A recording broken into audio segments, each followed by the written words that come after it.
Tá Está? gravando. Tá? Então vamos iniciar.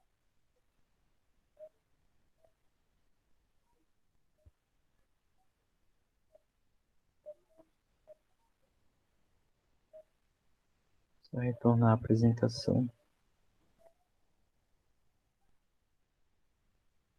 Pronto. Então, gente, a primeira questão aí do livro de vocês, ela vem tratar sobre algumas teorias, né, do surgimento do universo. Então, a primeira questão diz o seguinte: analise as afirmações a seguir.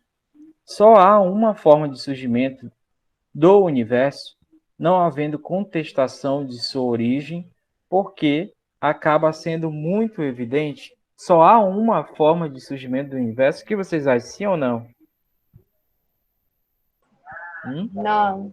Não. Não, né? Como a gente estudou, tem várias Não. formas de surgimento do universo. Tem explicação religiosa, né? Explicação científica e muitas outras explicações aí que falam sobre o surgimento do universo. Então, a primeira não está correta. Segunda, há duas grandes teorias que se confrontam com relação ao surgimento do universo: a criacionista e a evolucionista. Está correto aí? Sim. Tá, né? Sim. A terceira, a teoria evolucionista é a única teoria correta e inquestionável. O que vocês acham? Não. Não, né? Do ponto de vista de ciência, quando a gente fala de ciência, né? Aquilo que é verídico hoje pode não ser amanhã, né? Então, até a própria ciência não pode afirmar que é isso e pronto e acabado, né? Então, vamos ver aí qual é a correta. A correta é a letra B de bola. Então, quem marcou a letra B de bola está correto. Acertou aí a questão. Tá bom? Quem chegou agora, a gente está fazendo a correção da página 233 do livro. Peguem lá o livro e façam a correção ou anotem em algum local aí o gabarito para depois passar para o livro. Ó, já coloquei a resposta. Ótimo. Então, gente, segunda questão. Analise a alternativa correta. Letra A. A formação da Terra ocorreu no mesmo momento da formação do universo? Sim ou não, gente? Claro que não, né? Não. Muito tempo depois. Note.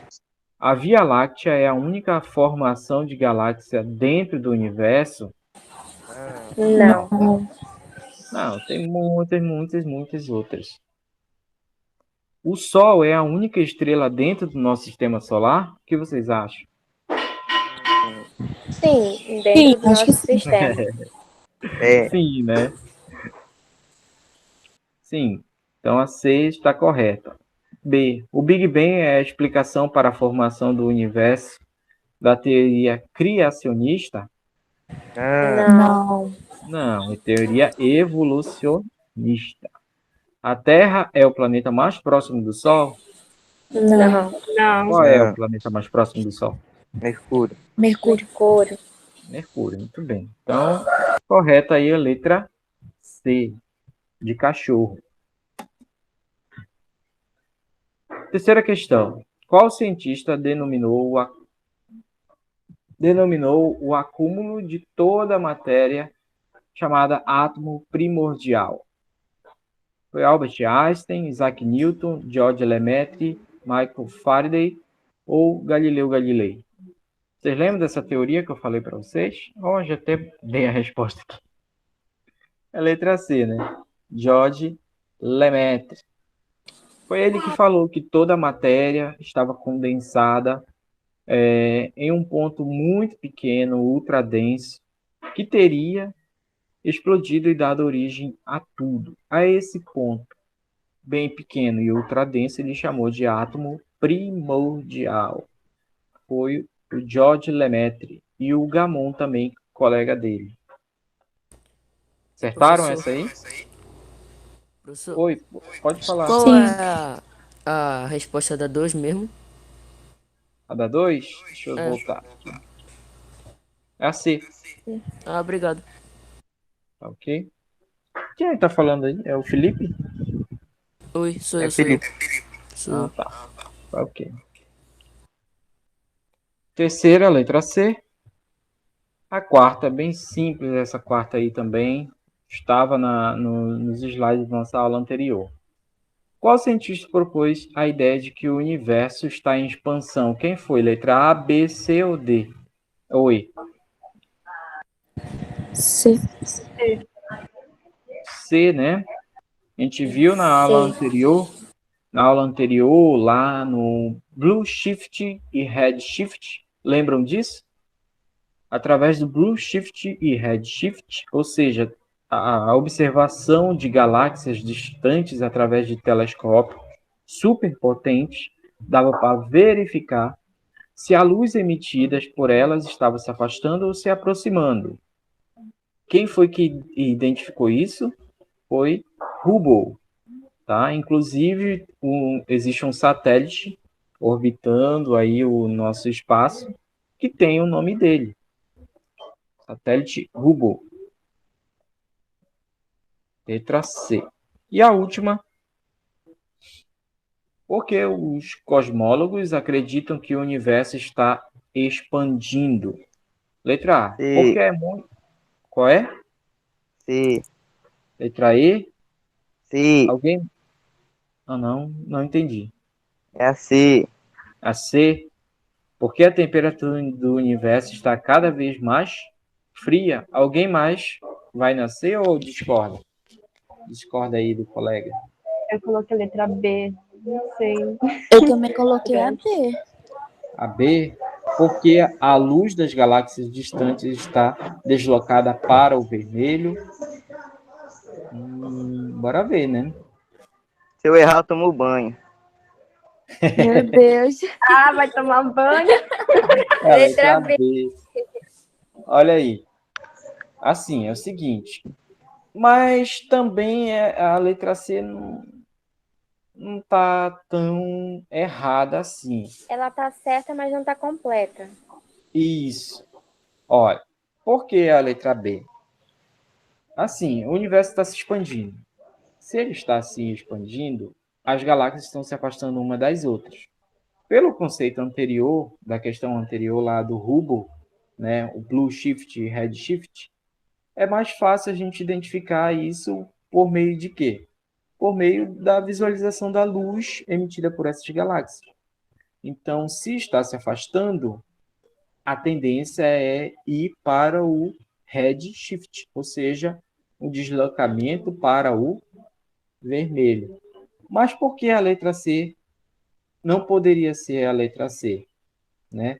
A questão é, a pergunta está falando sobre a expansão do universo.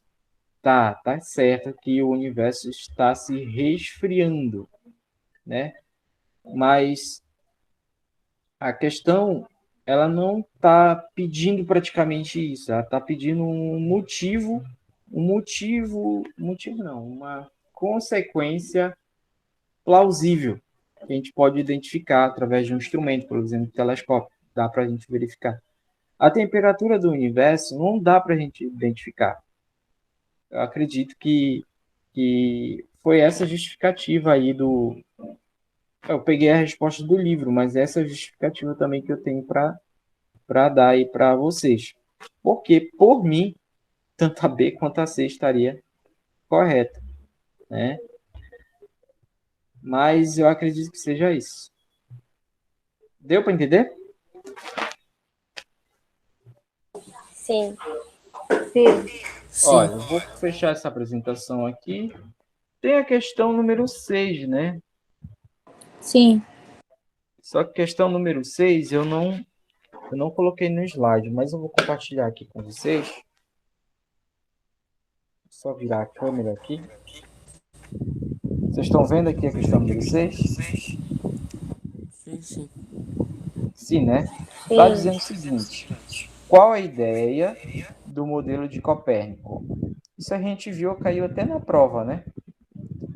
A Terra está em rotação e, juntamente com os outros planetas, executam um movimento de revolução em torno do Sol estacionário. Letra A. Letra B. A Terra está em rotação e é o único planeta que gira em torno do Sol. Letra C. A Terra não está em rotação, mas gira em torno do Sol. A Terra não rotaciona e não translada, ou seja, não faz rotação nem translação. E o Sol gira em torno da Terra. Qual a correta aí, gente? A, B, C, D ou E? O que vocês Letra A. acham? A. Letra A? Correta é a Letra letra A mesmo, né? A letra A diz o seguinte: a Terra está em rotação. Ela faz rotação e translação, né? E, juntamente com os outros planetas também, eles fazem rotação e translação. E executam um movimento de revolução em torno do Sol. Ou seja, o Sol está no centro, né? Copérnico ele é defensor do heliocentrismo, então o Sol no centro e os planetas girando em torno dele. Só que para Copérnico, o Sol ele era estacionário. O que quer dizer isso? Ele era fixo, parado, estático, né? Então, é a letra A. Essa ideia, gente, essa ideia do Sol estático foi só Copérnico, tá? Depois, futuramente com Kepler, essa ideia mudou. O Sol também ele gira, ele não está parado em apenas um lugar, tá ok? Então aí a letra A.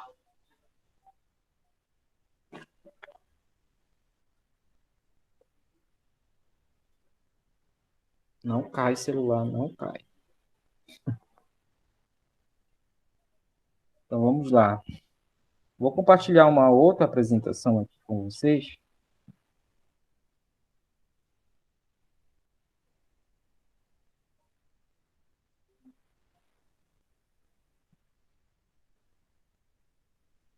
Peraí, caiu a internet do meu computador. Vocês estão me vendo e ouvindo aí? Sim. Sim. Sim. Que isso? É porque eu estou utilizando o computador aqui também e o celular. Mas só que a internet do computador deu um problema aqui. Tô tentando resolver, tá bom? Passaram o cap no computador. Chamada está sendo gravada. É isso, retornar. Estou retornando aí para a sala.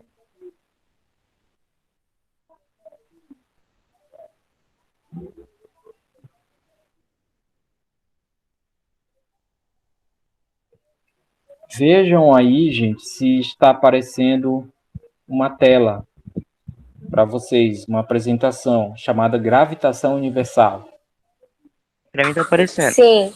Gravitação Sim. universal aparecendo. Tá. Gente, gravitação universal nada mais é do que aquilo que a gente já vinha falando, só que a gente vai aprofundar um pouquinho mais. Só em mais dois temas. A gente vai falar um pouco de Kepler e depois de Newton. E a gente termina o nosso conteúdo falando de espaço, de tudo isso que envolve o nosso universo. Tá bom? Então, o que é gravitação universal? É a parte da física que estuda os comportamentos e movimentos dos astros, ou seja, estuda a movimentação dos planetas e dos corpos que os cercam. Ou seja, tudo aquilo que a gente estudou desde a nossa primeira aula, né, do primeiro bimestre, tudo está incluso dentro da gravitação universal, incluindo a própria cosmologia e a astronomia está dentro aí da gravitação universal. Só avançar. Pronto. Então a gente falou um pouco sobre geocentrismo e heliocentrismo em aulas anteriores.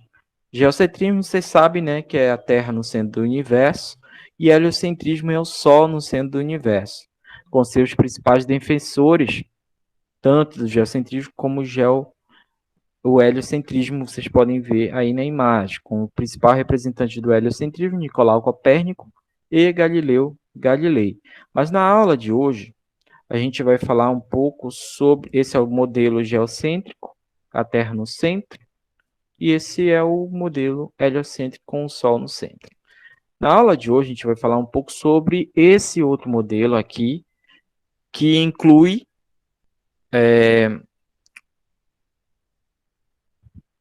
na teoria, dentro da teoria heliocêntrica, que é das leis de Kepler. Então, Kepler, ele modificou um pouco aquela visão de que se tinha até então, que as órbitas dos planetas eram circulares, tá? Então, Kepler veio com uma nova proposta e disse: ah, não são circulares, as órbitas são elípticas. E está aí a primeira lei de Kepler, tá? São 3 leis. Essa é a primeira. Os planetas descrevem órbitas elípticas em torno do Sol, que ocupa um dos focos da elipse descrita. Tá? Então, eu tenho uma elipse, essa elipse tem 2 focos, e um dos focos vai estar o Sol. Beleza, gente? Primeira lei, lei das órbitas. Tá? Segunda lei é a lei das áreas. O que seria isso? Então, o segmento imaginário que une o centro do Sol e o centro do planeta varre áreas iguais, ou seja, proporcionais, aos intervalos de tempo dos percursos. O que quer dizer isso? Então, se um planeta sai, vejam aqui na imagem, de uma posição B até uma posição C, ele percorre uma área. Não percorre uma área? Sim, em um determinado tempo. Então, a gente vai relacionar aí a área percorrida com o tempo. E também tem outra coisa. Vocês lembram lá do afélio e o periélio? No periélio, o planeta ele está mais próximo do Sol, então a velocidade dele é maior, tá? E quando ele está mais longe do Sol, a velocidade dele é menor. É isso que a gente vai entender aqui na segunda lei, a lei das áreas. Então, quando um planeta passa de um lugar para outro próximo do Sol, ele se desloca rapidamente, aí tendo uma área considerável, como vocês podem ver aí, num determinado tempo. Esse mesmo planeta, quando estiver longe, lá no afélio, como a gente pode ver aqui, o D e o E é o mesmo planeta, só que ele está longe. Ele vai percorrer um espaço menor, tá? No mesmo tempo, um espaço menor, porém, a área vai ser a mesma. Deu para entender, gente? Ou não? Só resumindo, vamos ter áreas iguais, ou seja, a área 1 vai ser igual à área 2 e o tempo 1 vai ser igual ao tempo 2. Tá? Áreas iguais em tempos iguais. O que vai diferir de um para o outro é a velocidade com que esse planeta vai estar percorrendo essas áreas, mas elas são a mesma. Entendido? Sim. Então, aqui nós temos o Sol em um dos focos e o planeta orbitando ele. Então, primeira área, segunda, nós temos a área 1. Tá? Aí, ele vai lá para o outro lado, e aqui a gente vai ter a área 2. Tá?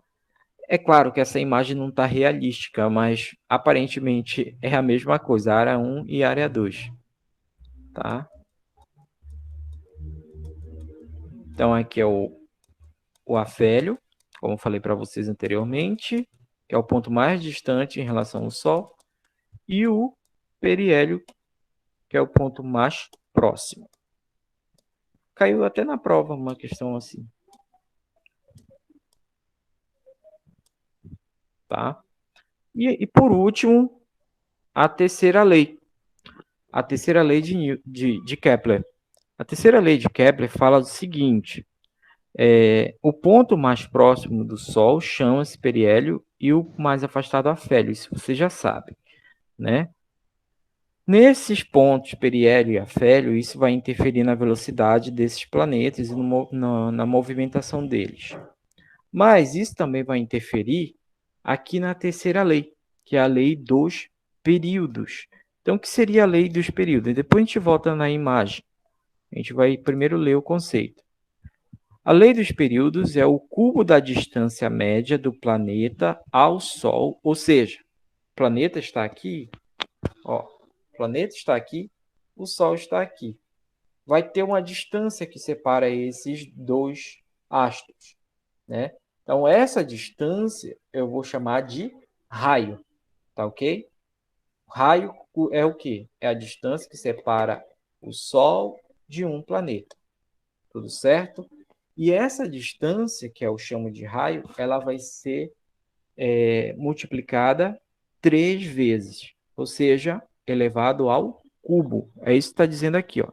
O cubo da distância média do planeta ao Sol, essa distância do planeta ao Sol, multiplicada 3 vezes, é proporcional ao quadrado do período de translação do planeta em torno do Sol. O que seria isso? O planeta ele não gira em torno dele mesmo? Sim, né? Rotação.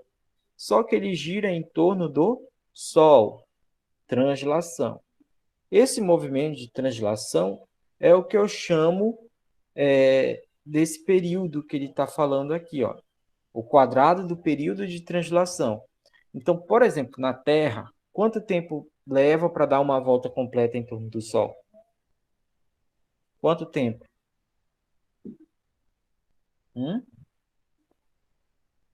Alguém sabe me dizer? Estudou isso ano passado. 365 dias. 365 ou 366 dias 366 em ano bissexto. quando é ano bissexto. Muito bem. Aí o que é que a gente vai fazer aí? Nesse caso, vai produzir uma fórmula. Então, ele não falou que é o quadrado do período de translação do planeta em torno do Sol, ou seja, um ano para a Terra, 365 ou 366 dias. Então, é basicamente isso. A terceira lei de Kepler nos diz que quanto mais afastado um planeta estiver em relação ao Sol, maior é o tempo que leva para dar uma volta completa em torno deste Sol. Não é verdade? Os planetas que estão mais próximos do Sol dão uma volta ao Sol muito mais rápido do que um planeta que está muito mais distante. Então, a gente pode perceber isso aqui, ó. Os planetas do nosso sistema solar, o período que eu chamo de T, né? Para a Terra, tá aqui, ó, 365 dias. E para os outros aqui, ó, é diferenciado. Cada vez mais vai aumentando. Quanto mais longe o planeta estiver em relação ao Sol, vai aumentando o número de dias para dar uma volta completa em torno do Sol. E aqui, gente, o R é o raio em quilômetro, a distância do Sol até o planeta. Deu para entender, gente? O que significa o T, o R? Deu? Sim. Sim. Isso tudo vai produzir uma fórmula. O que seria essa fórmula? Olha, vou compartilhar aqui a minha câmera com vocês. Vocês estão vendo aqui o papel? Sim, né? Sim. Olha, então eu vou colocar aqui a fórmula. A fórmula seria K, que é uma constante que eu quero identificar, tá? Igual ao período que a gente viu ainda há pouco elevado ao quadrado, sendo que o período é o quê? É o tempo para dar uma volta completa em torno do Sol, elevado ao quadrado. Por exemplo, na Terra é 365 dias, tá? E aqui é o raio, que é a distância do planeta em relação ao Sol. Só que é elevado ao cubo, né? Multiplicado 3 vezes aí. Então, essa é uma fórmula. Só que quando a gente pega os valores do tempo de revolução e a distância em relação ao Sol e divide tudo isso aqui, isso vai dar uma constante. Vai dar 4 vezes 10 a menos 20 para qualquer planeta em torno do Sol, qualquer planeta, tá?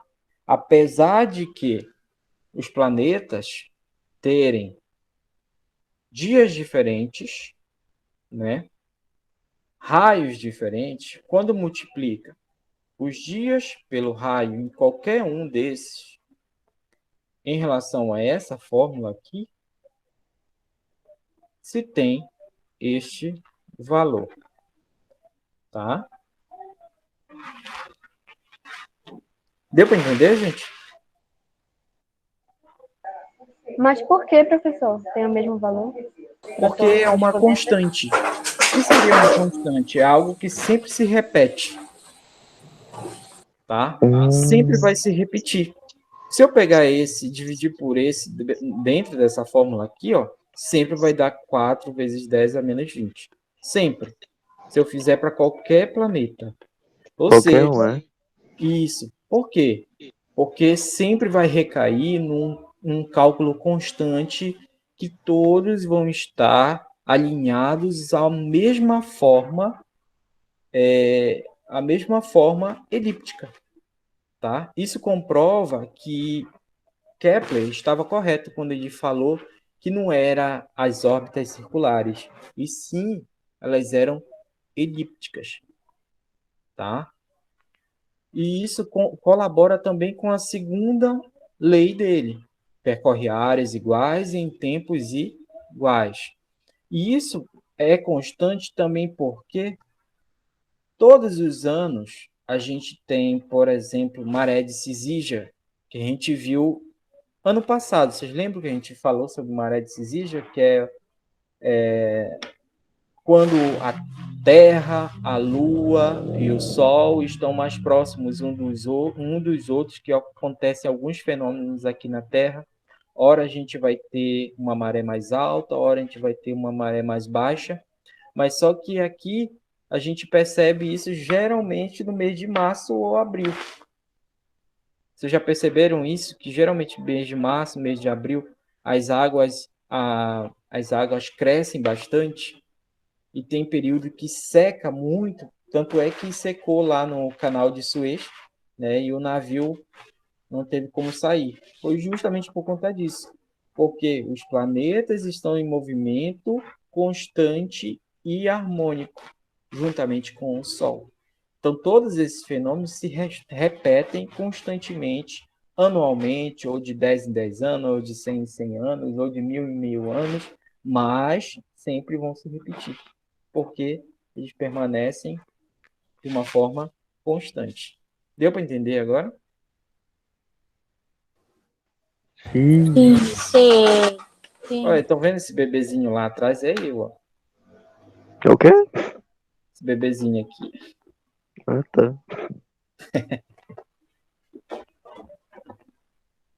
Enfim, Olha. não pode mostrar a parte de baixo porque ele tá nuzinho. Só essa parte aqui, ó. Olha. É eu. Lindo. Ai, ai. Aí se transformou nisto.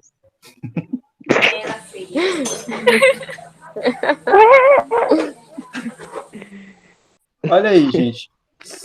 Só para concluir nossa aula, aí a gente tem a gravitação de Newton. É bem simples. A gravitação de Newton e a gente conclui nosso conteúdo. A lei da gravitação de Newton fala o seguinte. Vou só colocar aqui para apresentar para vocês. É só um slide.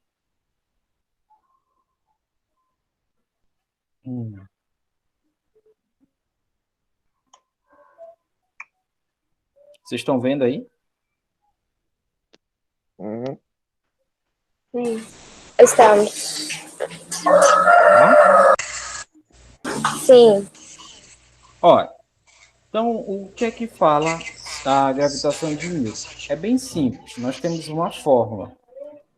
A fórmula da gravitação de Newton é essa que vocês estão vendo aí. Ó.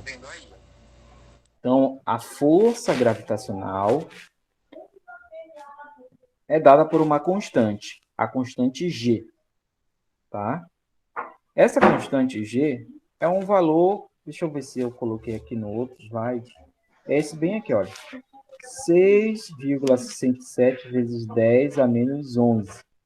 Tá? É a gravitação universal, ou seja, ela é válida para qualquer astro no universo.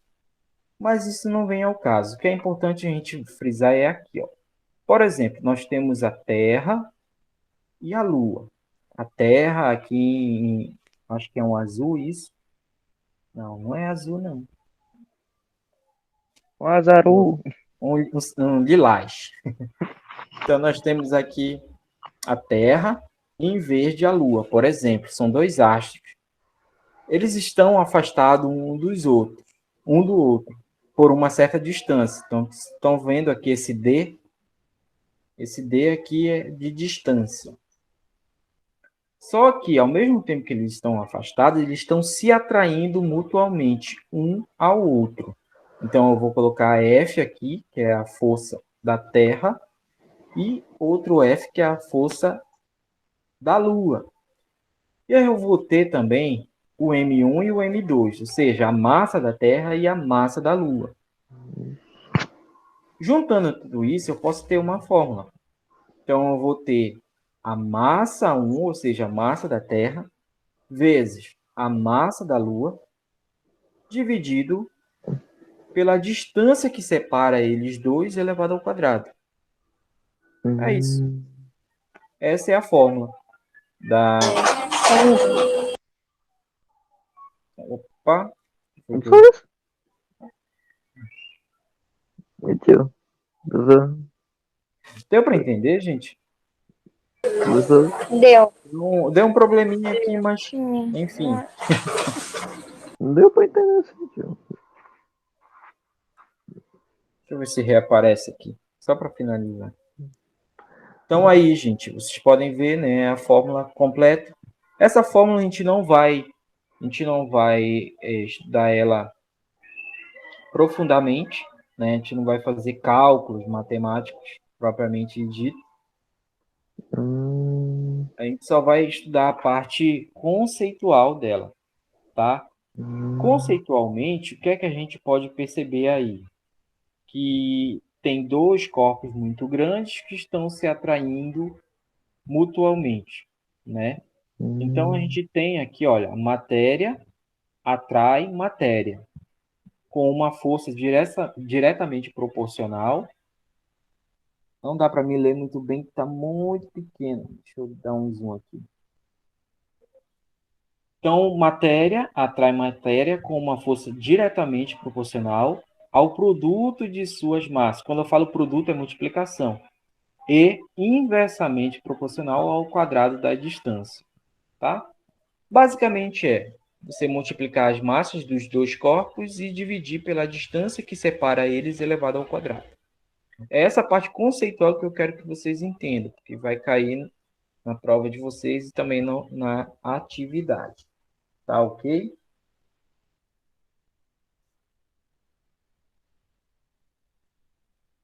Então, gente, estão aí?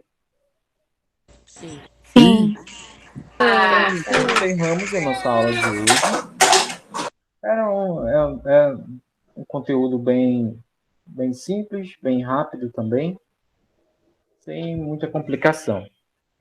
Então, eu vou estar encaminhando para vocês amanhã uma atividade, tá? Fora do livro, por quê? No livro a gente já concluiu as atividades do livro. Tá? Quem ainda não me enviou, envie, por favor. Aí eu vou estar enviando uma atividade lá para plataforma, desculpa. Ai, meu Deus. Cuidado, tio. Relaxa.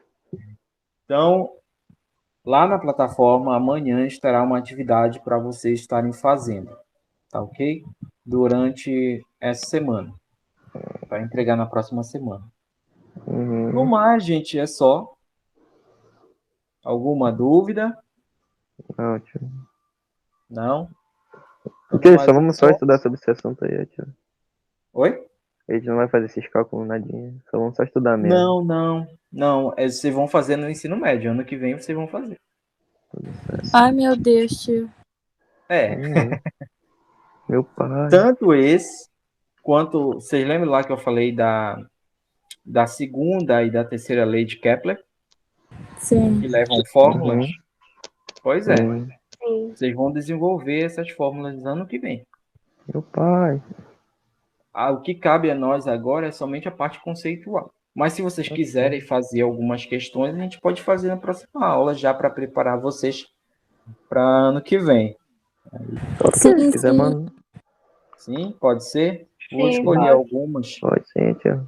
Vou escolher algumas questões para estar separando aí para vocês fazerem. Eu vou resolver algumas ao vivo com vocês, depois eu deixo alguns para vocês fazerem. Tá bom?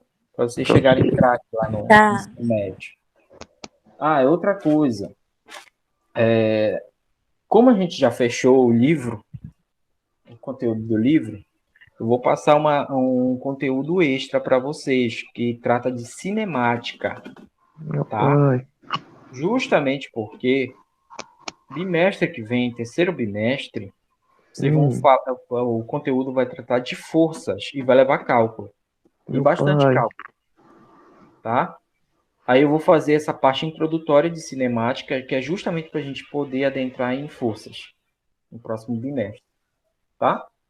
Tá. É isso. Mas, professor, no caso, ela só vai servir para o bimestre que vem. A gente não vai fazer nada de avaliação ainda sobre esse assunto, mesmo que seja introdutório. É isso? Vai Só cair na pra- prova, sim. Vai? Ah, A gente- Vai, porque assim, o que veio no livro Meu aqui, ó. Se vocês forem ver, caiu no livro lá 1, 2, 3 páginas. E acabou. Acabou, É Acabou, verdade, acabou, é tio. verdade. Acabou. né?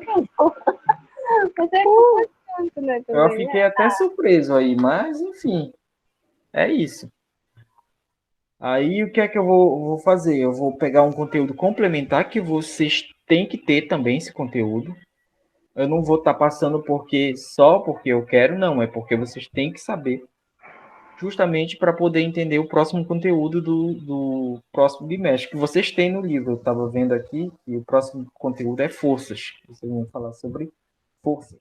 Mas antes da gente falar de força, a gente tem que entender cinemática. A gente vai estudar velocidade, vamos estudar aceleração, corpo extenso e por aí vai. Referencial. É mais parte conceitual mesmo. E alguns cálculos. Tá bom? Tá bom, tio. Tudo certo. Então, gente, no mais, é só. Obrigado pela presença de todos. Até a próxima. Vocês Até, podem tio. estar saindo